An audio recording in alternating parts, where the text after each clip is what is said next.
part of the imposter syndrome. It's interesting when I lean into something. Yes, I can do it, but I didn't feel like, can I compare to other people? What makes me special? What makes me different? I didn't know sometimes. What is this magic sauce? Hey there, and welcome back to Daring Dreams, Heart and Strategy in Small Business Marketing. I'm your host, Haley Bowen. Have you ever felt like you shouldn't be doing this? Like, who are you to create this business? That pesky imposter syndrome, stepping in at the most inopportune times. Well, my friends, you are not alone. I get it, and so does today's guest, Patricia Regier, the founder of Regier Education.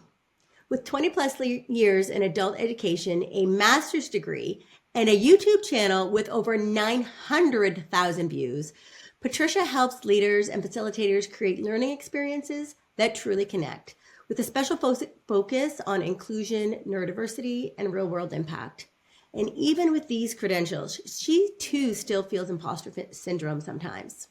So let's unpack it in today's episode. We're going to talk about imposter syndrome. We're going to talk about this YouTube success and career curveballs. So buckle up. We're in for a great conversation. Welcome to the show, Patricia. Thank you, Haley. I'm really pleased to be here, and I'm looking forward to our conversation. Oh, me too. I love it when a business owner's journey is not straight, right? Not a straight line. I know it's so cliche because everybody's seen that image of like entrepreneurial journey and it's like all of the squiggly lines. But it's so true. It's so true. And so we're going to talk about it today. But before we get into all of that, let's just hear about like, what is your business? What do you sell? Who are you selling it to? Tell me a little bit about so we can kind of get grounded in what you do.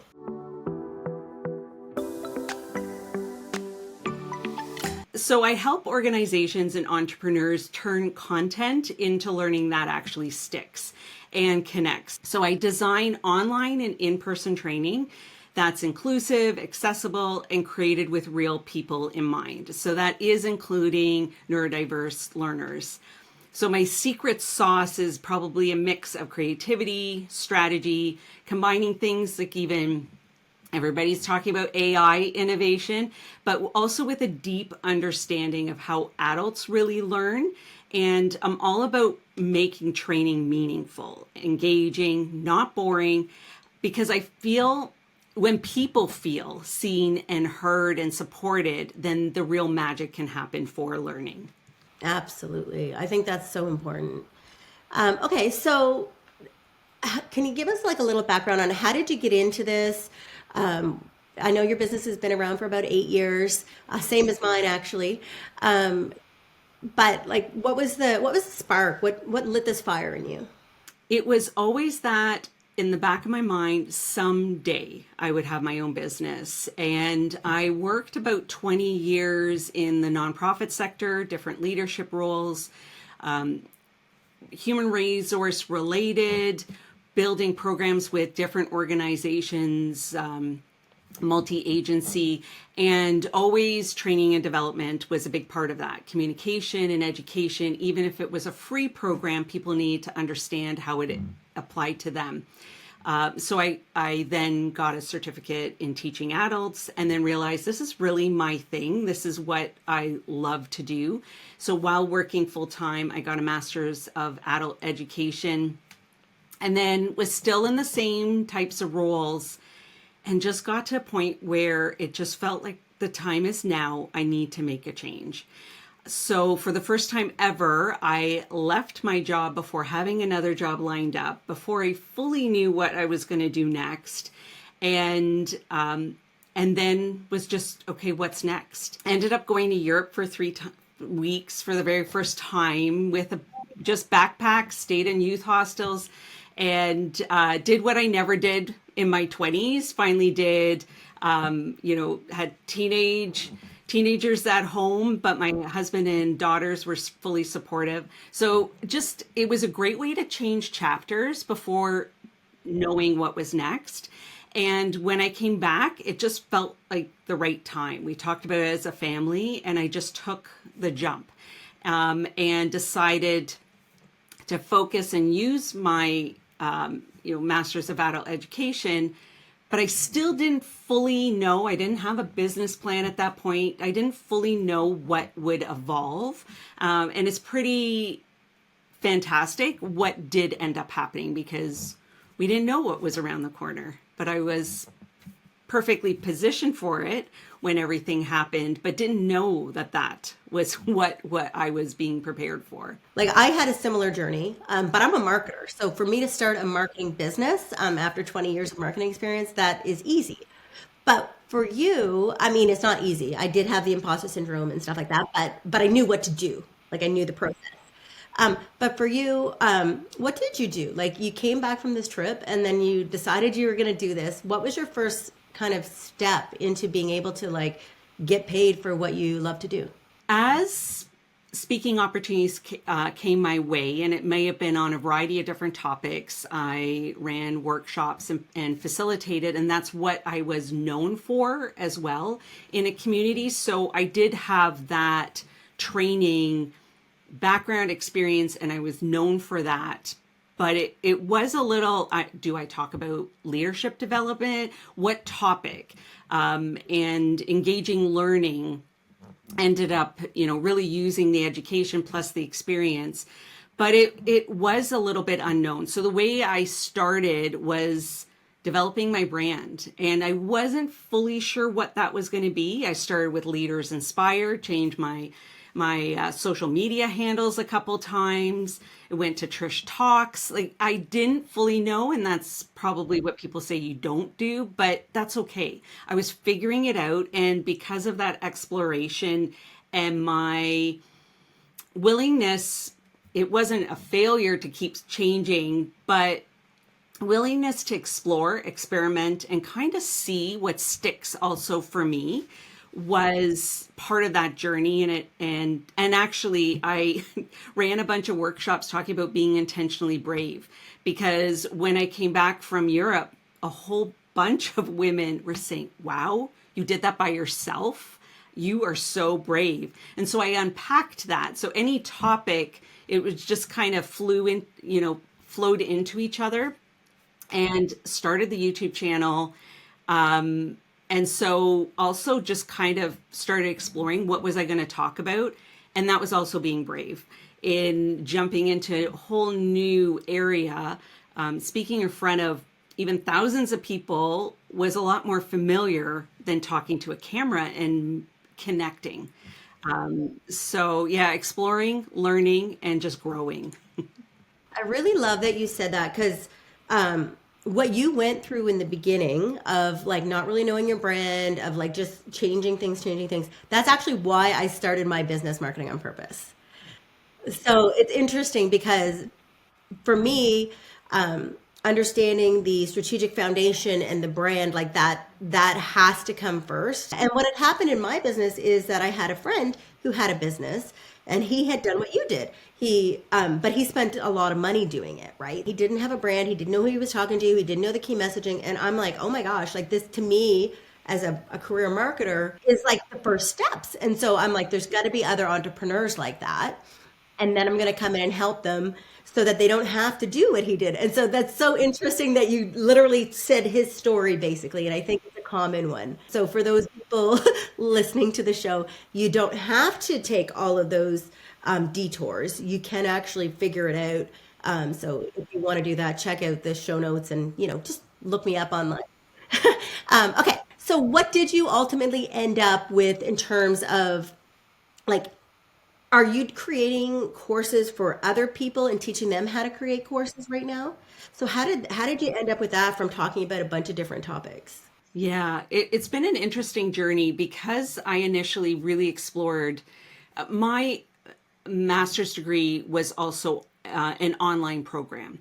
And for years, I had been exploring offering training online for different programs I was running. So I had a little bit of experience, but then I just completely jumped in to take the knowledge and education and explore. I created my own online courses, creating the YouTube channel and what that was going to be, and all the social media platforms, starting to be approached by other companies. And what ended up happening, because I was exploring everything that was new as well, before everybody else was, then when the world changed and everybody had to shift online, I was perfectly positioned to help everybody move their in-person training to, for example, Zoom or Teams or all the different platforms. I was already experienced in it, helped people build their confidence. And really that ended up being my focus for a couple of years. I was producing for people, teaching them about the tools and platforms, helping create and craft their changing training and how to still make it engaging online when it was in a different context for them, and building their confidence. So I did that for a couple of years, and a lot of producing, a lot of training people. And then I equipped people to go on their own ways, and then ended up, what was coming my way was from my instructional design background and experience. I started really leaning into creating self-directed learning. So I do a mix of whether it's live, and because I'm a facilitator, also that tech producer mind, understand the learners. I'm bringing all of those different pieces together, regardless of the context, whether it's hybrid, online, or on site. And so the last few years, I've been leaning into creating a lot of self-directed learning online courses. So everything kind of led into the next thing, still all learning and development related, all about making things engaging, and just leaning in and trusting that the path was going, while still being strategic and being really intentional about my online presence, which helped search engine optimization, having blogs, having YouTube videos, and the podcasts. My information was out there, and then just kept going. Probably leading to your other questions. That's great. So, who's hiring you? Like, who is the ideal client for you? Just in case they're listening. A lot of times it's entrepreneurs. So I might be training people on different platforms, whether they're going live and trying to figure that out, or they're starting a YouTube channel, or they want to create an online course or academy or program. So a lot of times it is entrepreneurs. And then I'm also often working contracts with organizations, whether it's an academic institution, a college, organization with their HR department. So it's a bit of a mix, but it's still all with that same purpose of equipping people. Perfect. Okay, so what I found fascinating when we were kind of going back and forth before this was this idea that you had this imposter and syndrome. And I know, like, everybody listening, like, this is not uncommon. The majority of my clients have it, but I know you're willing to talk about it, and I think it's a really important topic. So tell me about, like, why do you say that you have that, or what has happened that makes you think that that's a thing for you?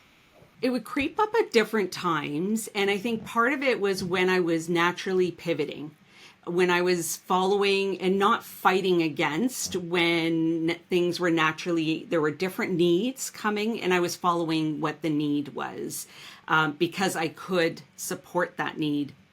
So when I would have a pivot, part of the imposter syndrome, it's interesting when I lean into something, yes, I can do it, but I didn't feel like, can I, compared to other people? What makes me special? What makes me different? I didn't know sometimes. What is this magic sauce? It's sometimes I'm a doer. How do I describe it? And sometimes it's being put on the spot. What do you do? Who do you serve? In different organizations, and knowing the branding talk. I think sometimes that was the imposter syndrome, having the confidence between that, and comparing. Looking at social media sometimes is the worst. Oh, they're here, they're there. I wish I was doing that. And life circumstances too. There's another piece as well, where a couple years ago, for my family household income and context with life happening, having the ups and downs of a business at that moment wasn't secure or comfortable enough at that season of life. So I took a full-time job, that real job, and then really felt that whatever was all the imposter syndrome or whatever it was, because I was shifting drastically, but I still had my business. And I felt like, how do I describe this? My full-time job gets the best of me. My clients get the best of me. Both are served well. And in a business, quite frankly, one client is never the exclusive focus. So we're always juggling. That's, familiar. But leaning into something new, I think, and just season of life, I just was navigating through that transition, and a lot of, because it wasn't familiar, wasn't comfortable all the time. When we're growing, I think when we're growing, that is really just kicks up a few notches, and it's learning how to navigate through it, because we can't skip it in order to, become who we are becoming. Yeah, so you mentioned a couple of things in that, and I want to kind of go back to some of them. So the first thing that you had mentioned was almost that because I feel like it was almost like a clarity issue. So the imposter syndrome came from not being able to explain how you were different, why they should trust you, all of that clarity stuff. Is that accurate? Yes. So definitely working with a brand person like yourself would help with that. And I don't know if it's okay to mention here too, when I've been exploring AI, because I don't think AI is everything or replaces people and their brains, and what a great team and surrounding yourself with a great team can be, for making that big difference. But it was interesting when I was exploring something, also prepping for interviews and updating my resume. I asked ChatGPT, what makes me different? Such a good question to ask. And because I have so much of my own voice, my own content, I published a book around that time when everything was super busy. It was able to pull from me and articulate back to me what made me align and good enough for those different jobs. So it was a really fascinating reality check with something that was artificial intelligence. It was really interesting experience. It's an interesting conversation because like I'm fully embracing AI too. I do a ton of courses and creating custom GPTs, and all like I'm fully into it because it is such a game changer for small businesses, and you've got to embrace it. Yes, yes. And I've done the same thing. Like I've like uploaded transcripts of different coaching sessions and be like, tell me how I did as a coach. And it's like 10 out of 10. I'm like, yay. But it gives you like exactly, anyways, it is helpful. I mean, of course, it's not a person, right? But sometimes if you need that little push, yeah. And it can sift through a lot of information, right? And so asking it how you're different, how you stand out, it's a starting point. Now, of course, you're going to be the one who's going to have to decide, is it right? Or how am I going to prioritize this? But it is a great start. I love that you mentioned that. I think it's a really good starting point for people. Okay, so the other thing you mentioned was looking at the competition. Yes. Not a good idea. You can be inspired, but don't compare. Yeah, and it's so interesting because I've had a time where I was following all these different people and thinking, oh my gosh, I think that I need to do what they're doing. But it's so inauthentic to do what somebody else is doing. And I've had clients who just get just what do you call it, like frozen in fear or frozen in imposter syndrome because all they're doing is seeing what everybody else is doing, all the vanity metrics and followers and stuff that other people have, which I say don't follow, like do your strategic work, understand your competition, figure out your space in the hearts and minds, right, of your of your ideal customer that your competition doesn't fill, but 100% stop following them, do your own thing. Yeah, if it's taking away your joy or spark. Yeah. Yeah. So what did you do with that? Did you stop following competitors? Did you get to that yourself, or what did you do? If there was a couple people in particular, for whatever reason, it was not impacting me in a healthy way, I did mute them.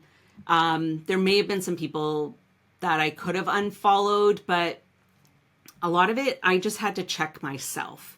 And so that ChatGPT conversation was an interesting turning point of, no, stop. Like, don't think that way about myself. And actually, my YouTube channel is a perfect example for anything. Running a business, building ourselves, we're constantly growing. It's a long game. It is not ever for anybody an overnight success, as much as people say it sometimes. And I've had my YouTube channel for 8 years. It was 2.5 years before I got that big spike. And for a lot of people, it's, is there a return on investment? Like, we can unpack all of that stuff. But that's case in point where things take time to grow, just like we do in our business and anything we're building. And having that patience and understanding why we're doing it, what are we getting out of it. And I think that measuring stick of what is success can change over time. But that's the problem sometimes. That measurement is what is making that imposter syndrome. And we're not always seeing everything that is actually the success markers that we could be focusing on at that time. It is so easy to forget the small, like not even the small, even the big successes that you have. It's kind of crazy. Like you would think, like I wrote a book. That was a huge deal, right? And it had a great launch, and like the people who've read it are getting a lot out of it. The reviews are good, but it's not selling as much as I would want it to sell. And I'm like, I'm a terrible marketer. I can't market my own book. I can't, like, it's and all of this then comes into this idea of like imposter syndrome. Like, who am I to be helping other people with their marketing if I can't even sell my own book? Right? And so it's an interesting, but then you look at the full picture and the people that I have helped, and like, so that's the thing. It's like being able to stop letting one hiccup define who you are. Yes, definitely. That's great, brilliant advice, because not everything can lead to the next thing. The same thing when I published my book. It's a fantastic book. I feel 100% about that. But I was out of energy and had nothing left in the tank at that point.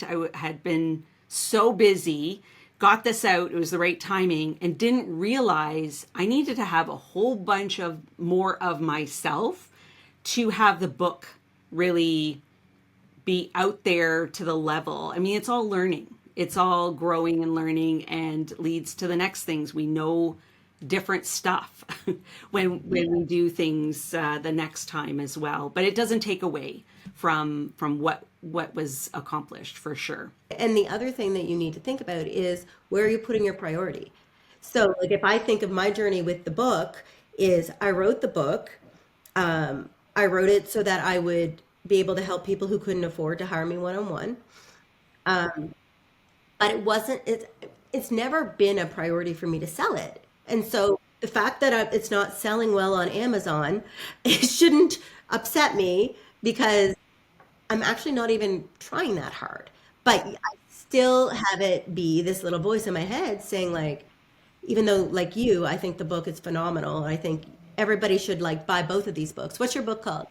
The online shift, because that's what I was doing for a couple of years, of helping everybody. So yeah, and I think too, sometimes it might be someone asking a question, and then how we internalize, well, how is my book it was always just like my YouTube channel. It's about added value, helping people, not the money maker. And yes. Like, this is a good one. Like, do not let something that you're not excelling at define you or create this imposter syndrome, especially if that thing you're not excelling at, you're not putting the effort in to excel at, right? Like, you can't excel at everything, especially if you're not putting any effort in there, right? And if you are putting effort, that's okay. It's learning, right? It doesn't mean that you're not good at what you do. It's like there, like I said, it's a hiccup.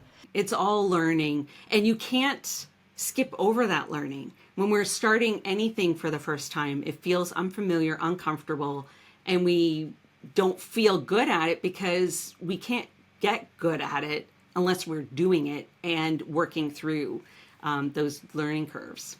Yeah, exactly. Okay, so let's talk about your YouTube success because we want to give some really good marketing tips in this as well. And I'll tell you, my YouTube success, again, not a priority channel for me. Well, I don't have YouTube success. Let's just say that. So how do you? I know it's a long game, but how? What is the shift? What did you do to get the kind of views and viewership that you have? Part of it was diving into learning. It's a new craft, a new platform, how to, and then that's always changing too, as everything does, algorithms and whatnot. But I would say, first of all, if that's something someone wants to explore, start before you're ready, before you feel you're ready. It is about that progress over perfection. And I reviewed one of my first videos because a lot of people will give you advice. This is how you'd have to do it. And it's not always the same recipe for everybody. And at the beginning, I spent the time writing out a script, and you and I were talking, I think, off camera before we started recording. I also, when I prepare and heavily prepare, I don't memorize a script. And reading a script, I'm super awkward, even though that can also grow in skill. So definitely I would say, just jump in, and getting comfortable with the camera takes time. But looking into the camera and pretending there's real people that you're connecting with and talking to, that grows over time and becomes more comfortable. I would say design your content if you are researching and framing even an outline of what you're going to talk about. Think about real people, have them in mind, their problems, what are the solutions you're helping with, how are they going to use the information, and it's not just theoretical. Think about real people, even though you're recording something or trying lives as well. But also make it accessible and inclusive, engaging for different learning styles. And that might feel like, what are we talking about?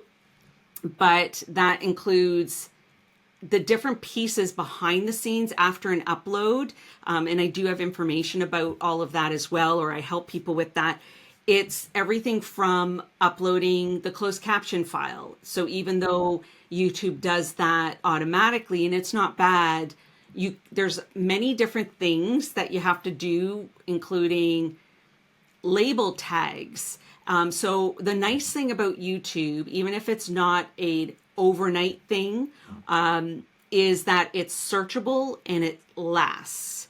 So that, whereas social media comes and goes and people can't scroll back and, or they're not going to find something. What was that little video? In YouTube, people can search it. It's a search engine. So it's really valuable that way, helping the search engine optimization. But the third thing is to be consistent and authentic. So you don't have to be tech savvy to succeed. You can learn all these different pieces, but it's showing up, it's being real to yourself, and that might grow and you're figuring it out, and that's okay. And it's a way to connect with your audience. It might be adding value or figuring out who is your audience, who's watching your videos, what are the questions. And so I do answer the comments. And it took a while to get to 100 subscribers. That first part took a while and might not for everybody. And then I could make a specific URL. And then getting to 1,000 subscribers, I think was the mark where I could change it so it would give me money.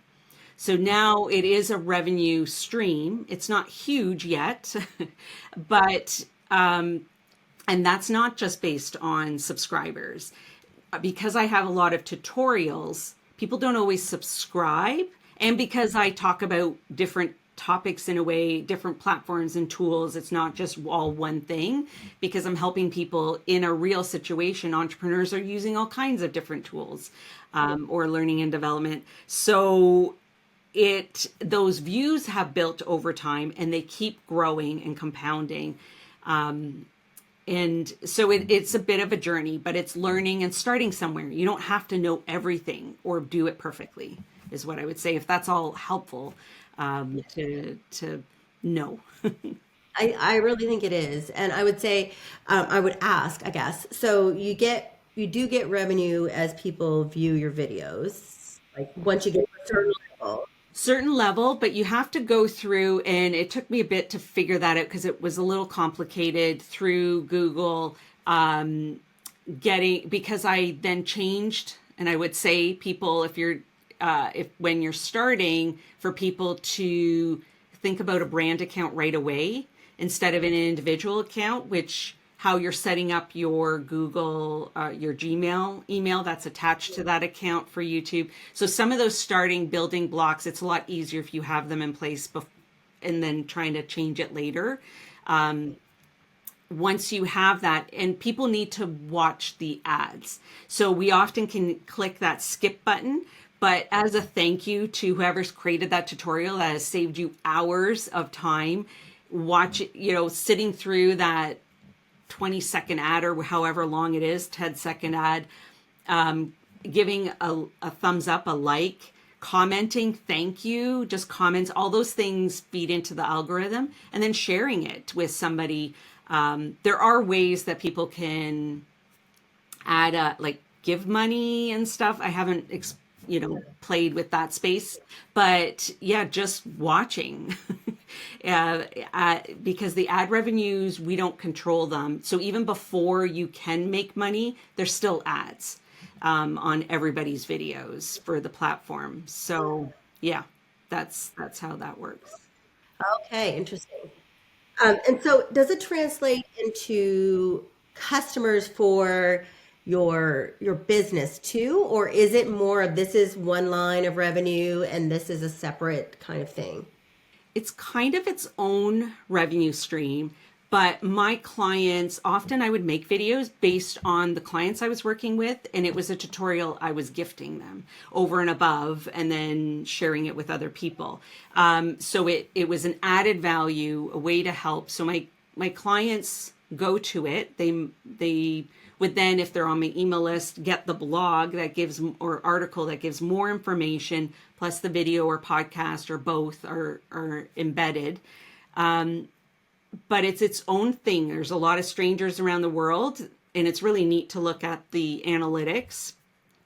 I'm answering questions that might not turn into actual direct hire, but then anyone that is hiring me, they can go there and see how am I. So if I'm facilitating a workshop or training, they can see me in action. And that's what most people are going to YouTube to check out somebody, not just their website, and also where they're going to get the help. I think that's really cool. Okay, so what would be kind of like if somebody wanted to start on YouTube, what's the very first step?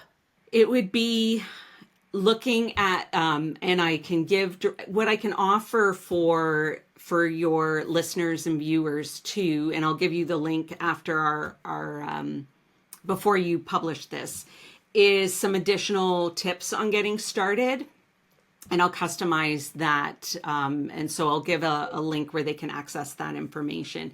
But it's starting with you can Google it, or even ChatGPT if you want to start with some of those things as well, how to start. But you're getting an email channel or email address. It's connected to a Gmail email address, and you're starting the YouTube account and you're answering different questions.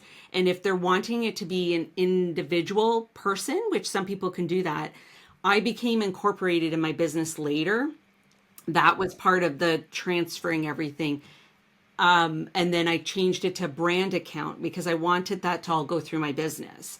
And so it's different. So it's kind of thinking about that, which direction. You can always change your mind, but then you just have to go through a few more hoops. But, and then it's even just learning about, okay, what happens when I upload a video, and then but I do provide some of that information as well. And I can guide people through it directly or through some of my videos that are on my channel, or I had a YouTube coach. So I invested in my learning as well. And I've helped other people in their path too, for what things to consider, what things to do, but just start. And it's okay if you don't have all the pieces. That can be a bit of a learning curve, but you'd get there, just like anything else that people have done with starting a business or shifting online. There were, some learning curves, but you get there. Okay, I've got to tell this story in full transparency. Okay, so I was like, I need to get my YouTube channel to work. So I have this podcast, and like, you guys who are listening, like, I think this podcast is awesome, and so I want more people to hear it. And so I like start putting it on YouTube. Don't know what I'm doing, don't get any education, like just don't have time. So then I was like, I'm going to hire somebody to help me. Actually, no, I'm like some people who don't have time. I'm going to hire someone to do it for me, right? Which was mistake number one. Because I always say you've got to, if you're going to hire somebody to do something, you've got to have a kind of an idea of what they're supposed to do. Otherwise, you don't know if what they're doing is right, right?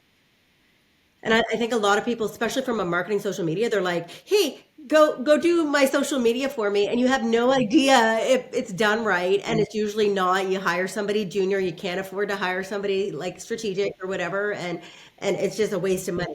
Anyways, this is what this was. So, oh gosh, it was so bad. So, they did some stuff and it was great. And then I started like getting all these new followers, and I'm so excited. I'm like, I can't even believe it. So then finally one day I get this email saying like, here's your insights, right? Your YouTube of your channel. Um, they are all from like across the world, people who would never ever buy from me. They probably don't even speak English. So it wasn't organic growth, which I thought he was doing keywords and like, and so then I'm like, okay, well, I gotta like get rid of this agency. Like now I have all these fake followers. I don't know how to get rid of these fake followers. My whole brand is about transparency, honesty, ethical marketing. And now it looks like I have a bunch of followers that really he might have paid. I don't even know what he did. Anyway, so I ended up eventually having to let him go. And he's like, no, you're almost at monetization. And I'm like, I don't care. This is not what I want. This is not the way I want it. But now the damage is done in that I can't, like, I don't know how to get rid of them. Um, it's now I feel like a phony on YouTube, right? So that's just a cautionary tale, people, to learn how to do it. And like, I'm a marketer. It's something that like, it's not something that I'm like overly interested. Like, I'm not a technical person. I'm not overly interested. Anyways, that happened to me. So and like, I'm like almost 30 years in this business, like in marketing. No, it's good you share that because it's important for people to know, like, take it slow, learn as you go, play in the space, feel a little clunky before you hire somebody. It's a really great cautionary message that to learn, and even if you don't need to know everything or learn everything or do everything, having a little bit more awareness of how it works. And it's just, I mean, that's life too. It's live and learn. And even sharing that is whether it's podcast and YouTube, it's all about that know, like, and trust factor. And people get to know you. Do they like you? And they trust you. And that takes time. It's one of those things where you're like, I really want to do this. I don't have time. I'm just going to trust that this person knows what they're doing. And he did. He had a process and stuff. I didn't really understand it because the language barrier, and I just let it go, and now I regret it. Yeah, I'm sorry that happened to you. But it can be probably sorted in the background. So everybody watching this video, follow the channel. Let me have some actual real subscribers to my YouTube channel. If you're watching and not listening on the podcast platform, right? Yeah, exactly. You can follow on both platforms, even if you have the preferred with the podcast, and they can find me, Patricia Regier, on YouTube, or we can share links and things too if if some of the videos are applicable. Perfect. Let's get back to wrapping this up with some advice for our listeners. So, what would be your number one entrepreneurial advice for people listening today? I would say trust yourself. There's a lot of advice, and it's okay to not know everything or do everything perfectly. It's a journey. And even if that journey takes different, turns here and there, it is also a long-term thing for a lot of people, and it's not a get rich quick. So you're part of that journey. You're the biggest part of that journey. And sometimes I know there are different times where people feel saturated, and it's then focusing on one thing that they're going to grow and learn, and they're growing and learning through whatever tool that or platform or different piece that they're trying to bring to their business. And then also reach out to people that you do trust, that you can build relationships with, to work with you on some of those different pieces. You don't have to be everything. Absolutely. You do not have to be everything. That's a great piece of advice. And I think I've actually had another guest who said a similar thing, in that you can't be everything, right? And so that's why my story about YouTube is kind of like, it will resonate, because I can't be everything. I can't be a YouTube expert and a branding expert, and right. And so it's okay to get help. It's just you've got to have at least enough time to invest in understanding what is going to be happening with whatever you've hired somebody to do. Yeah, even a little bit. You don't have to know everything in the weeds, but just a little bit of sense of what should those weeds look like. Yes. Okay. Patricia, this has been an absolute pleasure. Thank you so much for joining me today. We're going to put all Patricia's links, her YouTube channel, all of that stuff in the show notes. Everybody can find her. And then she's going to pull together that YouTube piece for everybody who is listening and kind of wants to get started in that channel.